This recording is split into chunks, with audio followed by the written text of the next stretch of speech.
President Donald Trump has now been in office this time for 100 days, and boy, it sure has been a long 25 years these last 100 days, hasn't it? To mark the occasion of his first 100 days in office, President Trump granted an interview to Terry Moran of ABC News right there in the Oval Office. And I have a link to the ABC News YouTube upload of that interview if you want to watch the entire thing. It's about 40 minutes altogether, and about 30 minutes of that 40 minutes is the actual sit-down interview with Trump and Terry Moran. If you can stomach it, I would recommend watching it. I realize that that is a big ask to sit there and listen to Donald Trump be Donald Trump for about 30 minutes and subject yourself to not only his dishonesty and his wrongness, because people forget, a lot of what he says is just a complete lie, but a lot of what he says is also, he's just honestly wrong about shit because he's just not very smart and not very curious, and he just kind of latches on to things that sound good to him and that fit his narrative, and that becomes the fact. Whether it's wrong or not, he just stays with it. But a lot of it is also obviously just willful, intentional lying. But if you can stomach it, I would recommend watching the entire interview. But if you can't, I understand and I sympathize, and that's okay, because you're not going to need to have watched the entire thing for this video that I'm doing right now to make sense, because I'm going to make you watch some of it. Just a little bit. Just a few minutes. There was one particular segment of this interview that I found utterly extraordinary. And I say this as someone who, like all of you, I presume, has lived through this entire Trump political experience. From the moment he came down that doomed escalator in 2015, and I call it the doomed escalator because it doomed us. So maybe it should be the dooming escalator as opposed to the doomed escalator. But anyway, I've experienced the entire Trump presidency, both of them up to this point, all of the campaigns, all of the speeches, all of the interviews, the debates, the lies, the incompetence, the corruption, the criminality, the flagrant defiance of the law, like all of it. I've experienced all of it. And yet this segment of the interview with Terry Moran that I'm going to show you still just boggles my mind. So I'm going to show it to you. But first, I need to show you, just by way of a reminder, this photograph of the fingers of Kilmar Abrego Garcia, the man who was, up until relatively recently, a resident of my very own home state of Maryland, who was sent to a prison in El Salvador without a hearing, without any semblance of due process, on the suspicion that he was a member of the violent international criminal gang MS-13, although the Trump administration's attorneys also admitted in court that his deportation to El Salvador was a mistake. So it was a mistake that they shouldn't have done, but also he was a dangerous criminal who should have been sent out of the country. So it's really 6 of one, half a dozen of the other. I mean, come on, what, you expect them to be perfect? Come on, they're only human. But as a way of justifying Kilmar Abrego Garcia's deportation, if you want to call it that, they showed this photograph of his hand, of his knuckles that are tattooed, and the photograph that Trump showed in the Oval Office was of the knuckles that have various graphic tattoos on each finger, and then above each graphic on each finger was superimposed over the original photograph of his fingers, interpreting each image on each knuckle as a character. And they said, see, if you read these 4 tattoos the way that we're reading them, if you know how to interpret gang tattoos, apparently, it means MS-13. And that's what's in the photograph that President Trump is showing.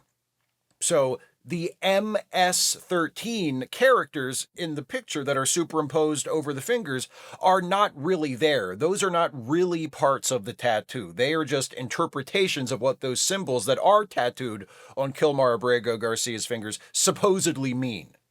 All right? And that's very important information for you to have as you watch this clip. Let me ask you about one man and one court order.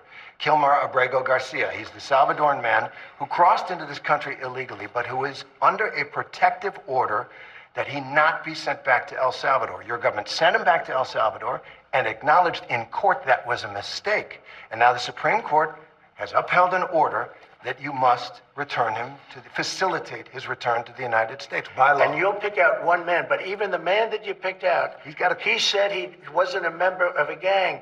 And then they looked, and on his knuckles, he had MS-13. There's a dispute. Well, wait a minute. He had MS-13 on his knuckles tattooed. Oh, he had some tattoos that are interpreted that way. But let's move on. Wait a minute. Hey, Terry.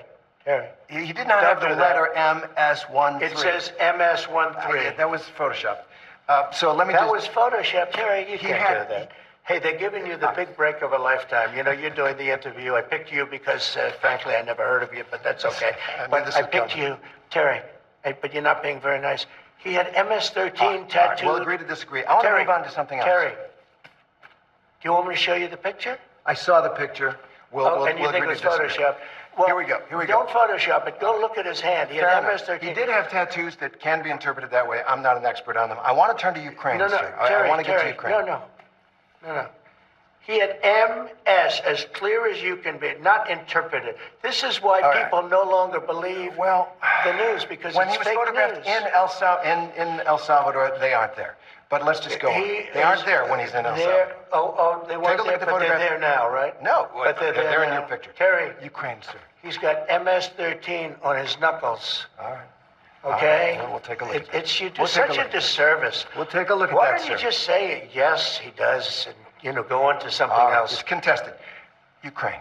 Hey folks, it's Steve from the future here. Not too far into the future, but I was just sitting here editing the video that you're watching right now, and I rewatched that clip of the Trump-Terry Moran interview, and it occurred to me that there was something I should have mentioned when I recorded the rest of this video earlier that I neglected to, and it's this. Do you see how Trump refuses to let Terry Moran move on with the interview until he feels he has made his point about the MS-13 tattoos on Kilmar Abrego Garcia's hand, and how every time Terry Moran tries to move them past it and go on to another subject, Trump refuses to move on and keeps dragging the subject back to that? You see what Trump does there? Wouldn't it be nice if journalists did that to Trump every time he lies during one of these interviews? It occurs to me that without realizing it, without meaning to, clearly, Donald Trump has provided journalists who interview him with a perfect model for how to do that. Every single time Donald Trump says something in an interview that is false, which he does several times during this interview with Terry Moran, every single time he says something that is false, that is a lie, that is wrong, and the reporter knows it as they're sitting there, the reporter should refuse to allow the interview to move forward until Trump either admits that he is lying or he just up and rage quits the interview, which is probably what would happen if any reporter had the guts to actually do this and hold their ground like that, which I'm assuming is never going to happen, but that's exactly what should happen.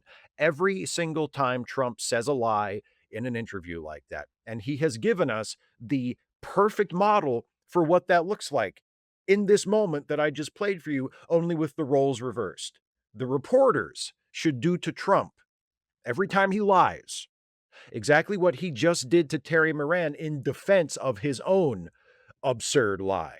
That is the standard, or at least that should be the standard for how Trump is treated in every single interview he sits down for. And now that I've said that, I turn you over to me from about half an hour ago.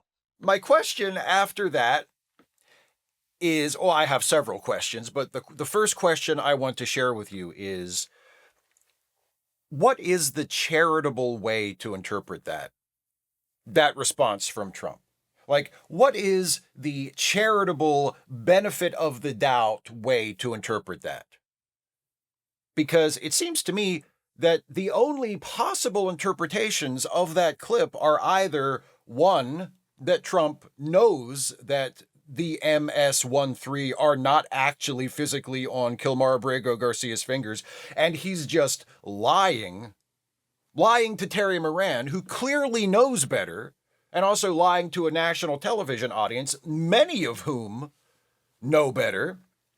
So he's either knowingly lying because he knows that the MS-13 are not really there on the man's fingers, or he legitimately believes that the MS-13 characters superimposed on that photograph are actually on that man's fingers. Even though any person who looks at that photograph would be able to tell that that is not the case. My second question, coming off of that first question, is which one of those is better? Terry Moran was trying to move on. He felt like that the point had been made, right? And he was like, let's move on to something else. Let's talk about Ukraine. Trump kept dragging him back to it. And not only did Trump embarrass himself by claiming that those letters and numbers were literally on the man's fingers once, he wouldn't let Terry Moran move on from it. He insisted, no, those letters are really on his fingers. It's not just the picture tattoos. It's not just the graphic tattoos on his fingers. Those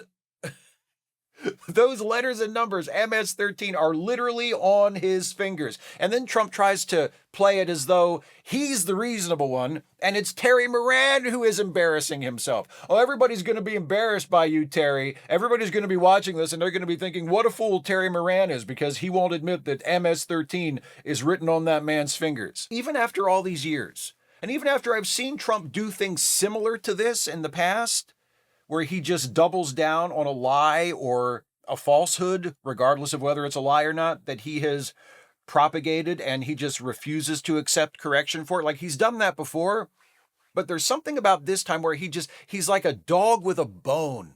He just will not let it go. He's wrong. He's completely wrong in this particular instance. Whether or not you think that Kilmar Abrego Garcia is really a member of MS-13 or was a member of MS-13 or has ever been, is beside the point. On this matter of fact, the tattoos on the dude's hand, Trump is completely wrong, but he will not let it go. He will not let it go. Even when Terry Moran gives him out after out after out, even when Terry Moran is trying to, at that point, do him a favor and just move on to something else in the interview, he will not let it go. I wonder if, after that interview originally aired, if Terry Moran got sympathetic text messages from Sean Hannity. Sean Hannity is a water carrier for Donald Trump, is a water carrier for fascists and white nationalists, and he's just a massive piece of shit.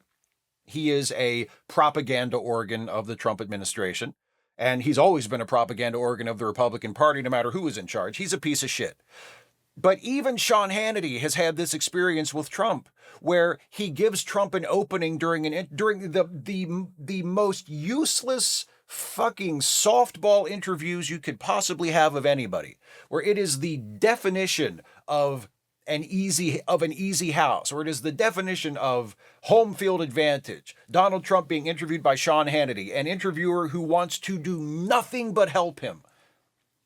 And Hannity has given him these opportunities before he's even suggested answers to questions about controversial topics or things that Trump has said and done. He's tried to lead him to an answer that would make him look better or take some heat off of him or give him plausible deniability or whatever. And Trump just refuses to do it. He just refuses to do it. And you can see Hannity is like, he's trying to wrangle him. He's trying to just will him to just say that you were joking when you said you'd be a dictator. Just say that. And Trump won't do it, right? So I wonder if Sean Hannity watched that interview and saw what Terry Moran was having to deal with and said, you know what?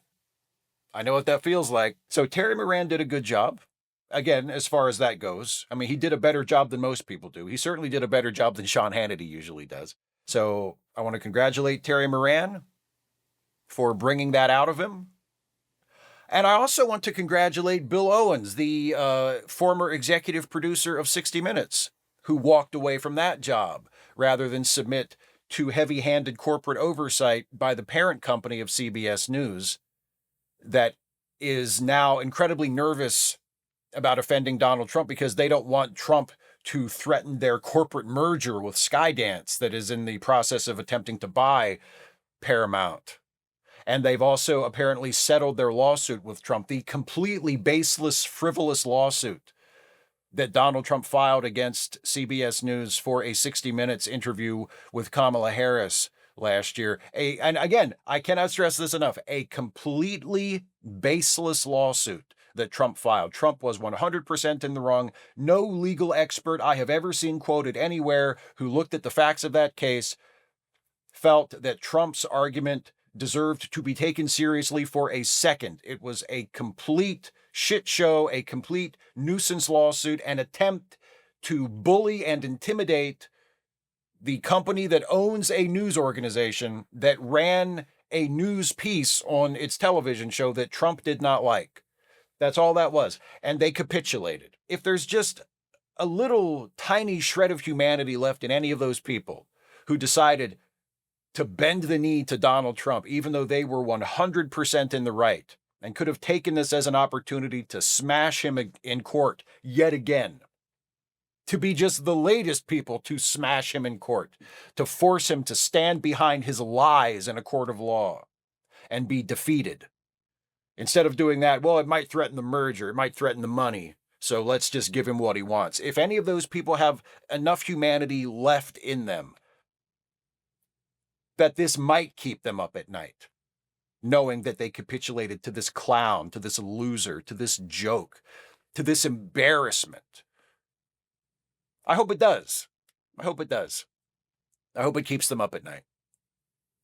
I hope that they can feel a tiny little shred of shame in their hearts for what they've done.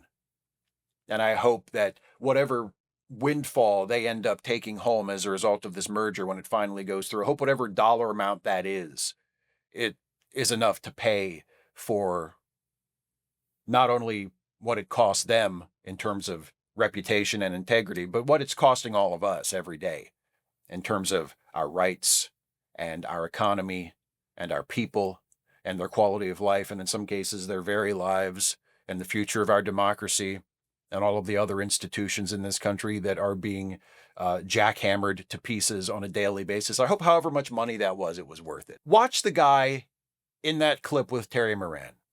Watch the guy who will refuse to move off of an obvious and provable falsehood, whether it's a lie or he's just that dumb and he's wrong about it because of that. Either way, that's the guy you settled with, Paramount Global.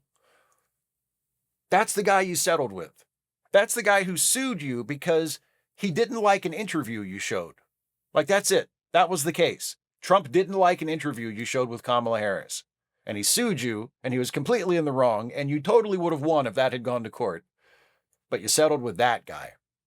The guy who thinks that Kilmar Abrego Garcia has MS-13 on his fingers, literally, because he saw a picture where that had been obviously superimposed after the fact.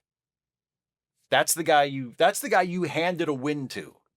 That's the guy you have prostrated yourself before. He had MS-13 tattooed. We'll agree to disagree. I want to move on to something else. Terry, do you want me to show you the picture?